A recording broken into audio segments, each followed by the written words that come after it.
What are subtle red flags at a job interview that say working here would suck? Part 2.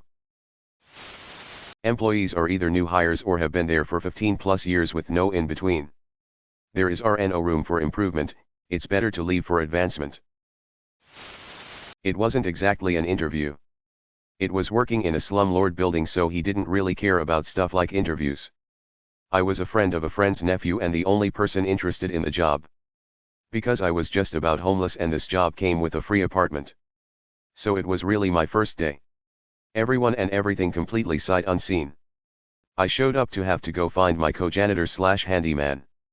Who A, hadn't even been told he was getting a new co-worker, and B, was putting a replacement door on my app because one of our crackhead tenants had ripped it off the hinges the night before. Hadn't even been there 15 minutes yet. But, like I said, I was stuck. And that job gave me some of the craziest stories you've ever heard. Selling up a flexible schedule. Yeah. It is your schedule that will be flexible for them. If you can see the floor before the interview, you can sometimes get a vibe about the place. I once went to interview for a sales position. Aside from the interviewer being 30 minutes late, it did allow me to sit and observe the situation. I realized pretty quickly this was not going to be the place for me. Very quiet except a handful of people on the phones cold calling. Many reps trying to push for contacts on the other end. Just painful to listen to. And when they'd hang up, there wasn't really any interaction with co-workers. Just quiet. And then another call. It all seemed very tense. I noped out of there real quick after the 5 minutes the interview took. Dodged a bullet. I had interviewed for a call center job at another place that's as a complete 180 from that. Yes, it's a call center job, so it is what it is. But there was laughter on the floor. People talking to floor managers. Just a completely different vibe that was more inviting. We work hard and we play hard. Translation: you will work 60 plus hours a week. You will be expected to work late nights and early mornings. People will treat this job like their whole life. We'll also underpay you. It may look like a decent salary, but when you back it out to hourly, it's not even remotely competitive with industry standard. But we have kicks and a ping pong table. Also, if everyone that interviews you has been there less than 2 years, it's a sign that they can't retain good employees. When you're sent emails from the team or HR outside of work hours. Maybe or maybe not you'll be expected to be sending emails outside of work hours. Check the break room and restroom. If it's full of cheap no-frills stuff, it means they're on a shoestring budget and looking at cost savings methods. We only want the best of the best. Me, how much are you paying? Minimum wage. When they feel the need to reassure you in the interview that at that company, they work hard, but also play hard. They don't play hard, it's a sweatshop and they're just trying to convince that it's anything but one. If one or more family members work for the boss, their kids especially, you'll end up getting screwed while their family members get raises and get the easy stuff. You'll end up overworked, underpaid and talked down to no matter how much seniority you have. Silence in the workplace. I worked at a place for 2 weeks where every single employee would come in, not say one word to anyone, do their 8 hours, and rush out of the office again without saying a word to anyone. That was the craziest thing in the world to me. Not the environment for this extrovert. Thanks. Jobs where the expectations of the position aren't clear. The person hiring you should be able to give a clear idea of your responsibilities or day-to-day in a practical way. It shows that the company understands what it wants out of the position. I've worked a couple positions that had a really hard time figuring out who was supposed to do what, that lead to a lot of confusion, and both of them had this in the interviews. If the company you're working for can't define what success in that position looks like, you won't be able to either. Your salary is completely commission-based and you won't get paid for 2 months, every solar panel sales job. Edit, I interviewed at a few. Not everyone has 2 months worth of savings right now. My current boss gave me a great tip on the last interview I had. He said ask them if you can pick an employee to chat with about how they like the position you're applying for. They'll give a better impression of the place than management. I got the job I was interviewing for. I turned it down because the above is the kind of management I want to keep in my life. Also, the place undercut my pay offer, I found out, which is certainly also a red flag. Ask about how long the employees have been around. No one over 5 years? Bad sign. It means everyone keeps hitting the same roadblock, which is most likely management. We work hard but we play hard is code for we work 12-hour days minimum and we're all alcoholics. Everyone looks tired. Also, you don't see anyone in your department before working in it other than the boss.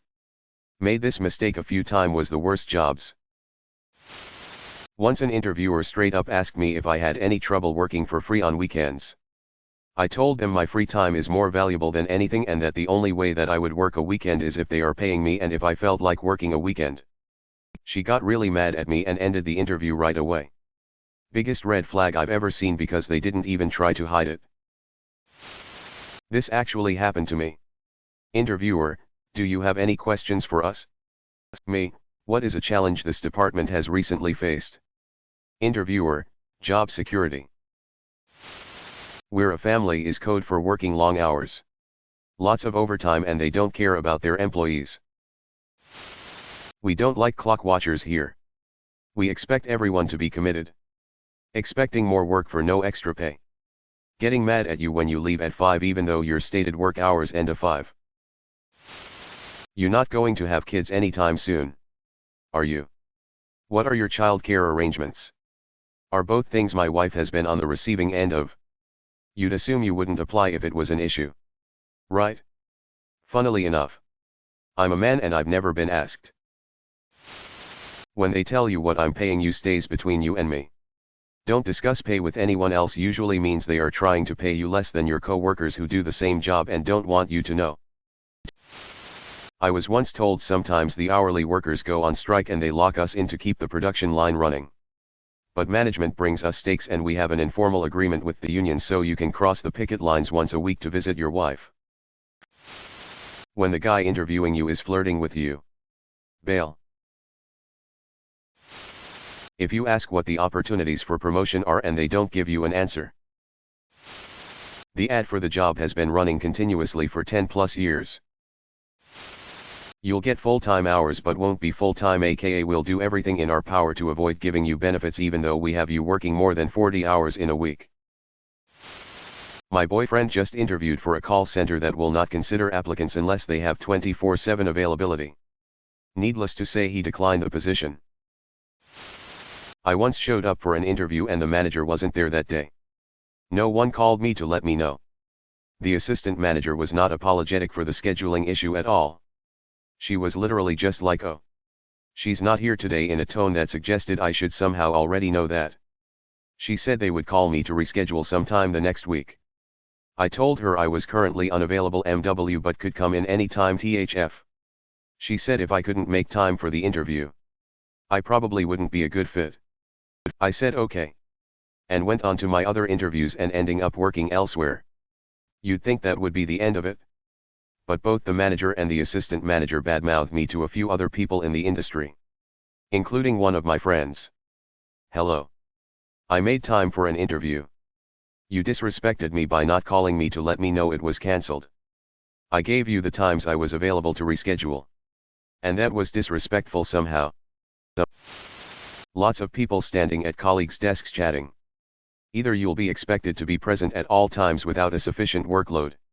Or you'll be picking up the slack for coworkers. Also, I've had lots of interviews where they told me they didn't expect me to have a 9-to-5 mentality. I tend to throw back a sure. If the work is done by 3, I'd be okay with leaving early and consider anybody who seriously objects to that not worth working for. Had an online interview with a company a few years ago. Was interviewed by the regional manager. Seemed like a normal interview. Halfway through, he let slip that there were 6 other people from his company watching and listening in. But the software was set up so I could not see or hear them. And he actually got a kick out of telling me this. It was like being on a first date with someone. And finding out later she had a hidden camera on her and her parents and 6 other family members were watching the whole time. I'm like, yeah. No. Fuck that noise. The one question every job applicant must ask is, Why is this position open? And watch the faces of everyone in the room before they answer. If they tell you the company's growing and it's a new position, great. If Smiling Mary says it was her job but she was just promoted, terrific. If they tell you that the last couple of people they tried in the position just didn't work out, thank them and leave. Was interviewed by a senior programmer and the department head. The department head was continuously making condescending remarks towards the other interviewer. Poor guy just sounded broken. Hope he's somewhere else now. We're like a family. This just means they will treat you like shit. I once turned down a job offer because they mentioned that the previous person in the position had quit after a few months. And most of the people I interviewed with seemed stressed out. When they insist the suicide nets are merely a safety precaution. When they get the interview time wrong and then gaslight you about it. I've had a couple interviews where that happened and the person told me it was me who made the mistake. I did not feel bad missing the opportunity. Thanks for watching.